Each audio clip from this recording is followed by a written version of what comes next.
전세 사기 특별법이 시행된 이후 지금까지 모두 8,248건이 피해로 인정됐습니다.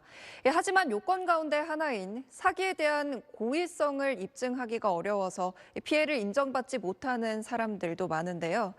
정부가 피해를 막겠다며 내놓은 대책들에도 허점이 있다 보니 피해자는 지금도 전국적으로 계속 늘어나고 있는 상황입니다. 이호건 기자가 짚어봤습니다.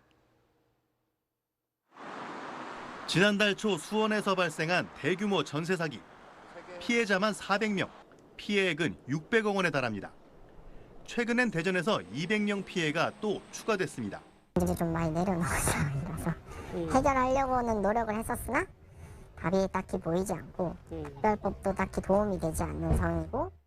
특별법상 피해자로 인정받으려면 보증금 3억 이하, 다수의 피해자라는 요건과 사기 고의성을 충족해야 하는데 이걸 직접 입증하기가 가장 어렵다고 말합니다.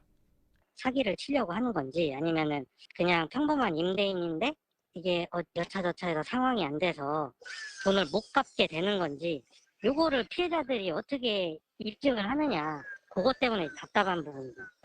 실제로 전세 사기 피해자로 인정받지 못한 사례 중 94%는 사기 고의성 요건을 충족하지 못한 걸로 나타났습니다.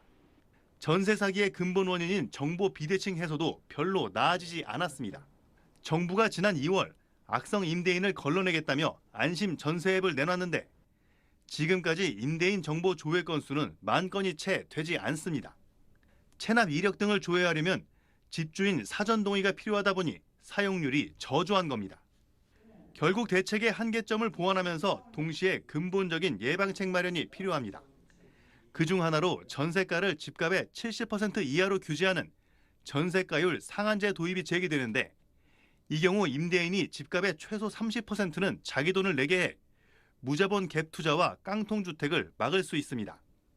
근데 지금은 시세하고 전세가가 거의 같으니까 자기 돈 한 푼도 안 들이고 백채를 가지고 있는 상태고, 만약에 매매가가 하락했을 때 자기 돈이 없으니까 그거를 돌려줄 방법이 없는 거죠, 이 사람들이. 또 공인중개사의 정보 제공 의무를 강화하고 악성 임대인의 기습대출을 막기 위해 확정일자 효력을 임차인 전입신고 당일로 당겨야 한다는 지적도 나옵니다. SBS 이호건입니다. 까불고 있어.